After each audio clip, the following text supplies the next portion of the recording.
ఉన్నత చదువులు చదువుకొని విదేశాల్లో కొలువులు సాధించి తమకంటూ ఒక గుర్తింపుని తెచ్చుకోవాలని తప్పించిపోతుంటారు యువకులు. కాకపోతే అటువంటి ఉన్నత చదువును 1990లోనే పూర్తి చేసినటువంటి ఒక బీటెక్ ఇంజనీరింగ్ విద్యార్థి విదేశాలకు అప్పట్లో వెళ్ళే అవకాశం వచ్చినప్పటికి కూడా ఆ అవకాశాన్ని కాదని ఏదైతే కన్నతల్లి లాంటి ఉన్న ఊరు ఆ పరిసర ప్రాంతాల్లో ఉన్నటువంటి ఆదివాసీలు సేవ చేయాలనే ఉద్దేశంతో ఒక ఆర్గనైజేషన్ ఆర్ట్స్ స్వచ్ఛంద సేవను స్థాపించి ఈరోజు ఆదివాసీలకి తనదంటూ సేవ చేశానన్నటువంటి ఒక సంతృప్తితో పాటు ఆదివాసీల తాలూగా స్థితిగతులను అవపాసన పట్టి 33 వసంతాలు పూర్తి చేసుకున్న ఆర్ట్స్ స్వచ్ఛంద సేవ సంస్థ ఫౌండర్ నూక సన్యాసరామ్ అంతా ఉన్నారు. చూస్తే కనుక 33 ఏళ్ళ క్రితం ఈ నిర్ణయం తీసుకోవడానికి గల కారణం ఏంటి అంటే శ్రీకాకుళం అంటే ఆదివాసీల తాలూకు వెనకపాటుతనాన్ని పారదోలి చేస్తున్న నిర్ణయమా, లేకపోతే ఆదివాసులు మీ వంతు ఏదైనా చేయాలన్న ఒక ఆలోచన? అప్పట్లో విదేశాలకు వెళ్ళినటువంటి అవకాశం వచ్చిన ఎందుకు అవకాశాన్ని పక్కన పెట్టి ఈ జిల్లాకే పరిమితమయ్యారు సన్యాసరావు అంటే? బేసిక్గా మేము చదువుకునేటప్పుడు శ్రీకాకుళం చాలా వెనుకబడిన జిల్లా. ఇప్పుడు మాకు ర్యాగింగ్లో కూడా ఇంజనీరింగ్లో అంబలి తాగే వ్యక్తులు చాలా చిన్న చూపు చూసేవాళ్ళు అనమాట. అంటే అప్పుడు మాకు అర్థమయ్యేది కాదు ఎందుకు ఇంత చిన్న చూపు చూస్తున్నారు. మేము కూడా అందరిలాగే అప్పట్లో ఎంసెట్ రాసి ర్యాంక్ సాధించి జేఎన్టీయూ లాంటి కాలేజీల్లో చదువుకోగలుగుతున్నాం కదా అనేది ఉండేది. చదువుకొని బయటకు వచ్చిన తర్వాత మన గ్రామాలు మన పరిస్థితులు చూసిన తర్వాత మన ఆదివాసీ గ్రామాల్లో ఒక ఆకలి చావుని చూడడం జరిగింది. ఆకలితో చచ్చిపోవడం ఏంటని చాలా ఆశ్చర్యం వేసింది. కాబట్టి ఇక్కడ మనం ఏదైనా చేయాలి, ముఖ్యంగా ఏదైతే ఆహారం ఉందో ఆహార ఉత్పత్తుల సాధనలోకి వెళ్ళి ఆకలి తీర్చడానికి మనం పని చేయాలనే ఉద్దేశంతో నేను ఈ విదేశీ అవకాశాలు వచ్చినా లేదు ఒక లెక్చరర్గా జాబ్లో జాయిన్ అయ్యి రిజైన్ చేసి ఈ action in rural technology and సర్వీస్ని ప్రారంభించడం జరిగింది. అదృష్టవశాత్తు నేను ఆ రోజు నేను భాగవతుల పరమేశ్వరరావు గారు అలానే హెచ్ఆర్ ప్రకాశ్రావు గారు ఇలాంటి వ్యక్తులు సాన్నిధ్యంతో వాళ్ళు ఫిలసాఫికల్గా గైడ్గా నన్ను ముందుకు నడిపించగలిగారు. అది నాకు మంచి ప్రేరణ ఇచ్చింది. ఏదైతే గాంధేయవాదంతో మన గ్రామాల్లో ఉన్న నిరుపయోగమైన భూముల్ని ఉపయోగంలోకి తీసి వ్యవసాయ యోగ్యంగా తీసుకొచ్చి వరి వ్యవసాయం కానివ్వండి, మిలెట్స్ని కావాలండి, ఇవన్నీ రివైవ్ చేసి ఆహార ఉత్పత్తులు పెంచడం మీద దానికి కావాల్సిన critical water management check dams construction కానివ్వండి, లేదు చెరువుల తవ్వకం కానివ్వండి, ఇలా వ్యవసాయానికి కావాల్సిన నీరు వ్యవసాయం మీద చాలా ఎక్కువ పని చేయడం జరిగింది. దీనివల్ల న్యాచురల్ రిసోర్సెస్ అన్ని కన్జర్వ్ అవుతున్నాయి. న్యాచురల్ రిసోర్సెస్ కన్జర్వ్ అవడం వల్ల ఈరోజు క్లైమేట్ రెసిలెంట్ అగ్రికల్చర్ క్లైమేట్ చేంజ్ని మిటిగేట్ చేయడానికి ఇది ఒక మంచి అవకాశం అనిపించి నేను మన ప్రాంతంలో ఉండి మన ప్రాంత అభివృద్ధి ద్వారా మనం ఎవరికంటే తక్కువ కాదు. మన ఆంధ్రప్రదేశ్లో కానీ భారతదేశంలో కానీ శ్రీకాకుళం తాలూకా ఔన్నిత్యం, శ్రీకాకుళం తాలూకా ప్రగతి, శ్రీకాకుళ అభివృద్ధి అంటే ఒక వైభవాన్ని తెలియచేద్దామనే ఉద్దేశంతో ఈ జిల్లాలో అయితే ఉండిపోవడం జరిగింది. 33 ఏళ్ళ క్రితం ఒక సదుద్దేశంతో ప్రారంభించినటువంటి ఆ స్వచ్ఛంద సేవా సంస్థ తాలూకా కళ నెరవేరిందా? ఎంత పర్సెంట్ ఉంటుంది? అప్పట్లో మీరు ఆదివాసీ గ్రామాల్లో అడుగుపెట్టినప్పుడు వారి నుండి ఎటువంటి స్పందన ఉంది? 33 ఏళ్ళ అనంతరం ఇప్పుడు ఆ గ్రామాలకు వెళ్తే వారు మిమ్మల్ని ఎలా హక్కులు చేర్చుకుంటారు? బేసిక్గా అప్పట్లో మేము గ్రామాలకు వెళ్ళగానే వాళ్ళు పారిపోతుండే, వాళ్ళు కొండల్లోకి వెళ్ళిపోయారు, చెట్లలోకి వచ్చి దొరికేవాళ్ళు కాదు. ఆఖరికి ఏదైనా ఒక గ్రామంలో ఒక ముసలమ్మనో ఎవరైతే గ్రామంలో ఎక్కడికి వెళ్ళలేక అలా ఉండిపోతారో వాళ్ళకి మెల్లగా అంటే మనకి అప్పుడు సవర భాష వచ్చేది కాదు. ఆవిడతో మాట్లాడి అర్థమయ్యేటట్టు ఒక వారం రోజులు ఆవిడ చుట్టూ తిరిగి వాళ్ళకు ఒక నమ్మకాన్ని కలిగించిన తర్వాతే వాళ్ళు మన చుట్టూ వచ్చారు. ఆ చుట్టూ వచ్చిన తర్వాత సవర మాటలు నేర్చాం, ఆటలు నేర్చాం, పాటలు నేర్చుకున్నాం. వాళ్ళతో సవర భాషలో కూడా మాట్లాడడం మొదలుపెట్టిన తర్వాత మనకు ఆదరించడం మొదలుపెట్టారు. కార్యక్రమాలు ఒక్కొక్కటిగా ముఖ్యంగా ఆదివాసీల హక్కులు, ఎందుకంటే వాళ్ళకి భూమి ఉండేది, దానికి పత్రం ఉండేది కాదు. పత్రం ఉంటే భూమి ఎక్కడ ఉండేదో తెలిసేది కాదు. ఇది పెద్ద సమస్యగా అనిపించింది. జనరల్గా ఆదివాసీల కంటే అది పోడు వ్యవసాయం మీద ఆధారపడి వారికి భూమి హక్కు లభించే పరిస్థితి ఉన్నటువంటి అటువంటి చట్టాలు అప్పుడు ఉండి ఇప్పుడు భూ హక్కు వారికి దఖలయ్యేటటువంటి అంటే చట్టంలో మార్పులు చేసే దిశగా మీ కృషి ఫలించిందా? అది పెద్ద ఎత్తున ఫలించింది. ఏదైతే ఫారెస్ట్ రైట్స్ యాక్ట్ మీద పెద్ద ఎత్తున మేము ఒక క్యాంపెయిన్ చేయడం జరిగింది. ఆ క్యాంపెయిన్ రాష్ట్ర వ్యాప్తంగా చేసి నేషనల్ లెవెల్ నెట్వర్క్ని ఏర్పాటు చేసాం. జాయింట్ పార్లమెంటరీ కమిటీకి మన నివేదన చేసాం. దాని ఫలితమే 2006లో ఫారెస్ట్ రైట్స్ యాక్ట్ అనేది వచ్చింది. ఆ ఫారెస్ట్ రైట్స్ యాక్ట్ ద్వారా ఈరోజు పోడు భూమి హక్కులు, అటవీ హక్కులు చట్టం ద్వారానే ఆదివాసీలకి ఆ హక్కులు వచ్చాయి. సుమారు 25,000 కుటుంబాలకి మేము ప్రత్యక్షంగా ఏదైతే జీపీఎస్ సర్వే జరిపి ఐటీడీఏతో కోఆర్డినేట్ చేసి 2 ఐటీడీఏలతో కోఆర్డినేట్ చేసి ఆ హక్కుల్ని వాళ్ళకి దక్కేటట్టు చేయగలిగాం. ఆ భూములన్నింటినీ కూడా ఏదైతే స్లోప్ అగ్రికల్చర్ ల్యాండ్ టెక్నాలజీ ఉందో ఉపయోగకరంగా తీసుకొచ్చి ఈరోజు ప్రతి 2 నెలలకి వాళ్ళకి ఆదాయం సమకూరి ఒక పోడు భూమిలో కనీసం ఎకరాకి 1,20,000 రూపాయల ఆదాయం వనరులు చేకూరేటట్టు మనం ఆ భూములను అభివృద్ధి చేయటం కూడా జరిగింది. అది ఒక విధంగా మంచి మలుపునిచ్చింది. కనుక ఇంజనీరింగ్లో మీ సబ్జెక్ట్ ఏంటి అసలు?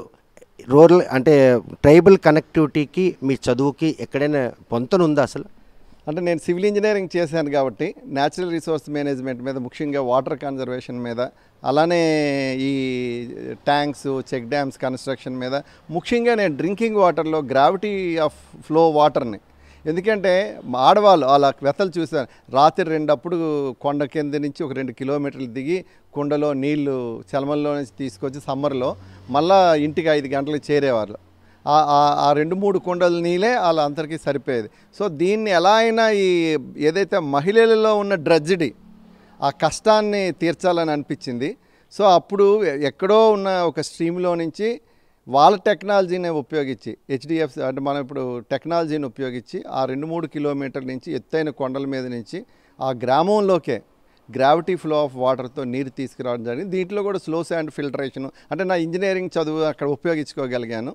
అలా స్లో శాండ్ ఫిల్టర్ వాటర్ అంటే తాగడానికి యోగ్యమైన వాటర్ని మన గ్రామాల్లోకి తీసుకొచ్చి ఒక మంచి ప్రాజెక్ట్ లెవెల్, దానికి కూడా మన నేషనల్ లెవెల్లో చాలా మంచి గుర్తింపు వచ్చింది. దానికి నేషనల్ యూత్ అవార్డు కానీ, అలానే మన నబార్డ్లో ఏపీఆర్ఓ నుంచి అవార్డ్స్ కానీ, ఇలాంటి అవార్డ్స్ అన్నీ కూడా పొందడం అనేది జరిగింది.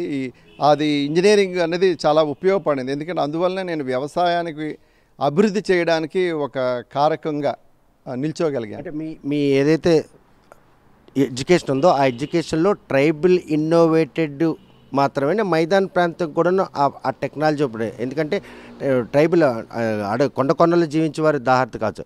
ఆ మహిళలకు ఉన్నటువంటి కష్టం 33 ఏళ్ళ తీరిందా? ఇంకా ఆ కష్టం అలా ఉండే పరిణామాలు ఉన్నటువంటి గ్రామాలు ఏవైనా ఇంకా ఉన్నాయి మీకంటే?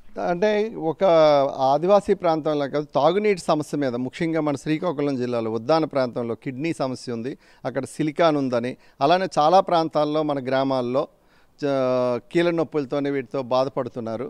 సో ఇలాంటి గ్రామాలను ఎంపిక చేసుకొని అక్కడ ఏదైతే రివర్స్ ఆస్మోసిస్ వాటర్ ప్యూరిఫైడ్ ప్లాంట్లు పెట్టి టాటా ట్రస్ట్ ఇందులో మాకు సపోర్ట్ చేశారు, టాటా రిలీఫ్ కమిటీ.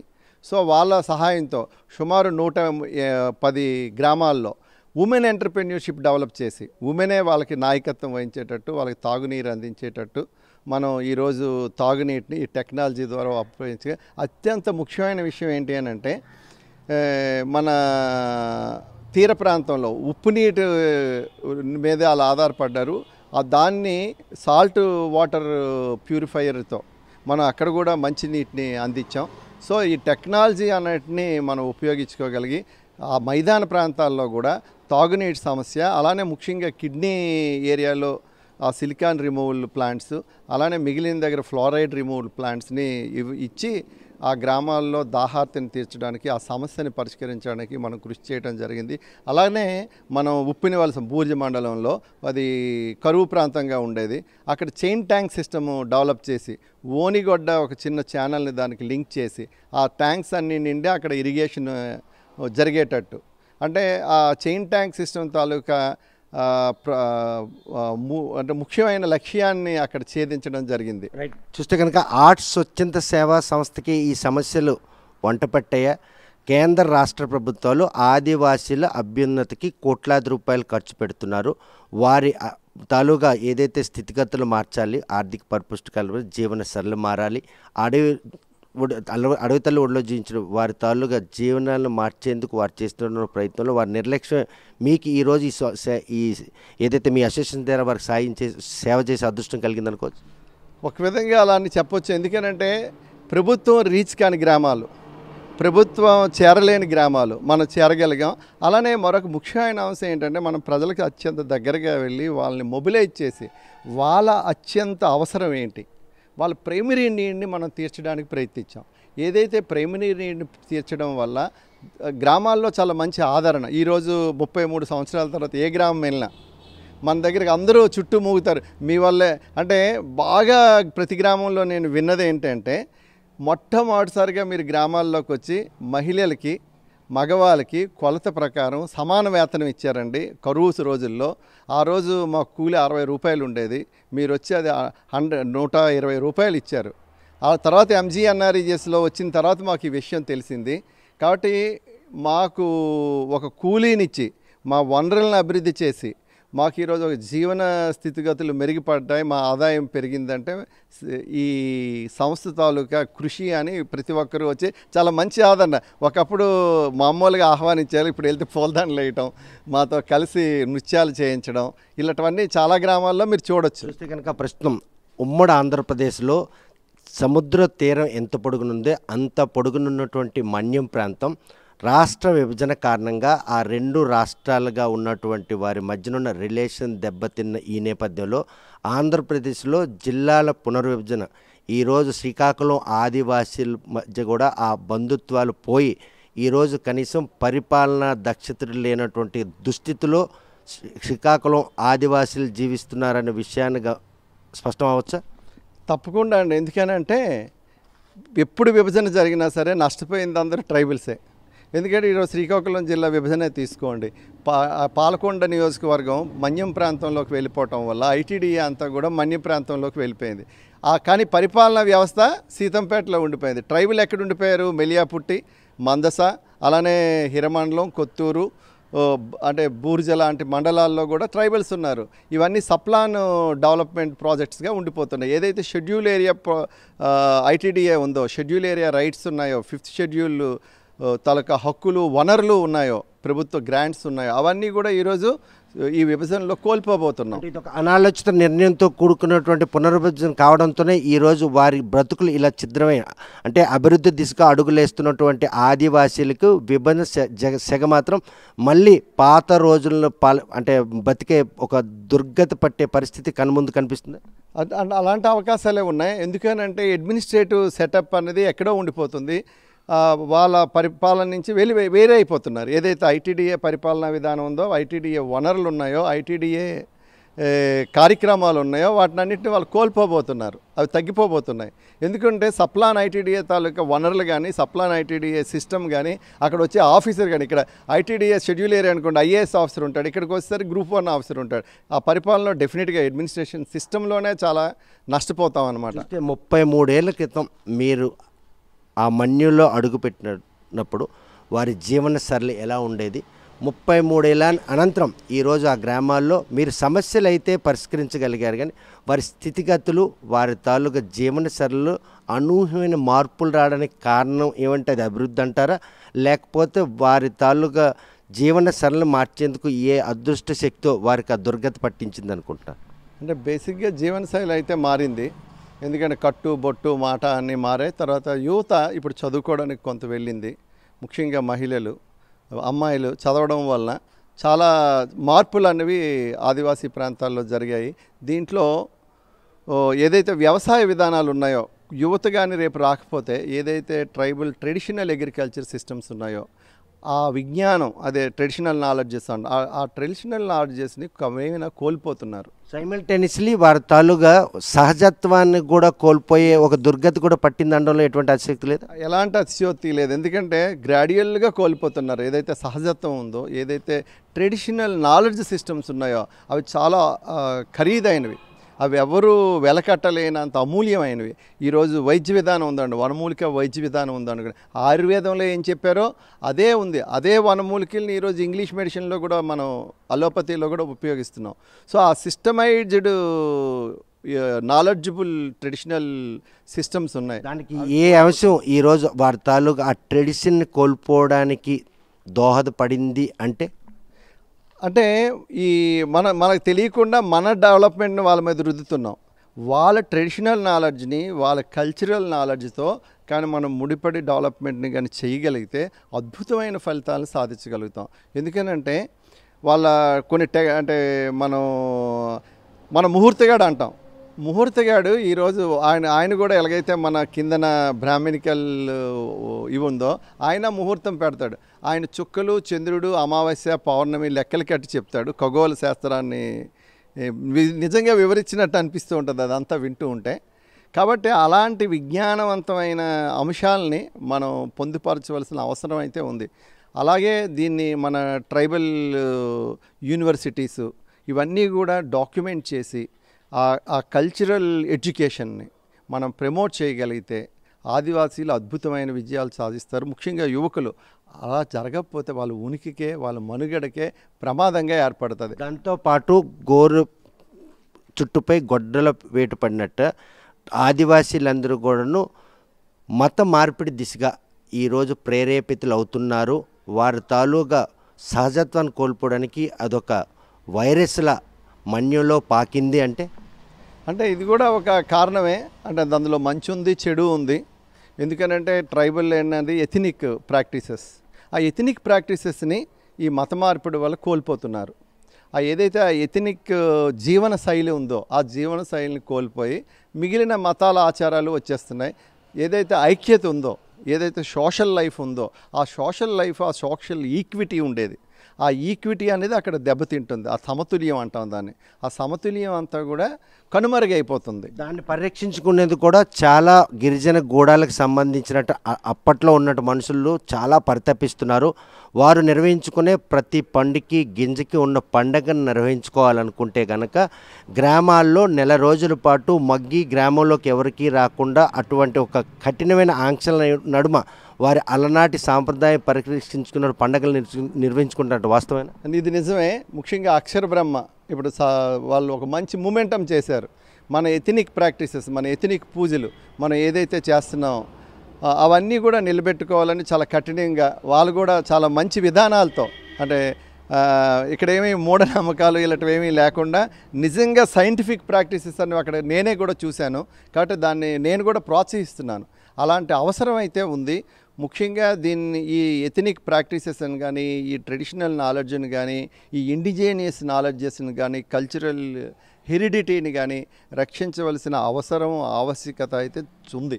ఇది ఇప్పటికే చేజారిపోయే పరిణామాలు ఆదివాసీ గ్రామాల్లో ఉన్నాయంటే ఇది నిజంగానే ఉన్నాయి. దీనికి మన అందరం నడుం కట్టి దాన్ని రక్షించవలసిన బాధ్యత ప్రతి పౌరుడి మీద ఉంది. ఎందుకనంటే ఇది అపూర్వమైన అవకాశం. ఈరోజు ఒక వాయిద్యం ఉందన్న అంటే ఒక మ్యూజిక్ని, ఒక పాటని, ఒక ఆటని, ఒక మాటని ఆదివాసీలే ఈ ప్రపంచానికి అందించారు.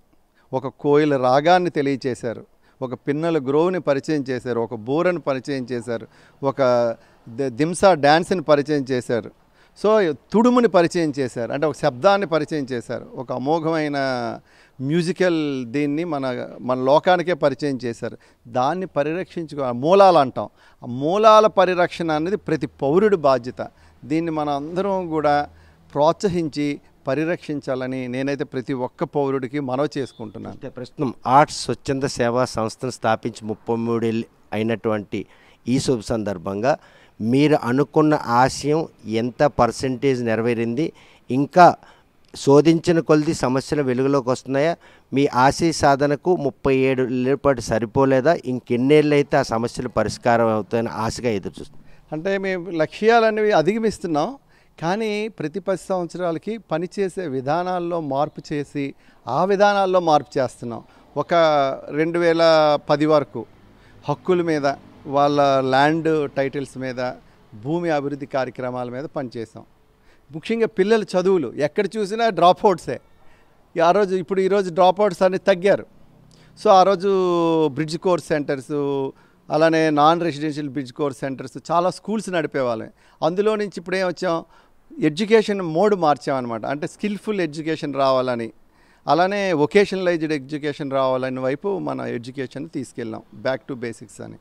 అలానే మన పని విధానంలో ఒకప్పుడు ఏంటి ఉమెన్కి హెల్ప్ అంటే ట్రెజడీని తీర్చడానికి పని, ఇప్పుడు వాళ్ళ entrepreneurship development, women entrepreneurship development, వాళ్ళ ఆదాయ వనరులు పెరగాలి, వాళ్ళ వనరుల్ని మరింత అభివృద్ధి చేసుకోవాలి, వాల్యూ ఎడిషన్ చేయాలి, వాల్యూ ఎడిషన్ ద్వారా ధరలు పొందాలి, అది ప్రయత్నం. అలానే ఒకప్పుడు ఏంటి వ్యవసాయం గురించి పనిచేసాం, ఇప్పుడు వ్యవసాయ మార్కెటింగ్ గురించి పనిచేస్తున్నాం.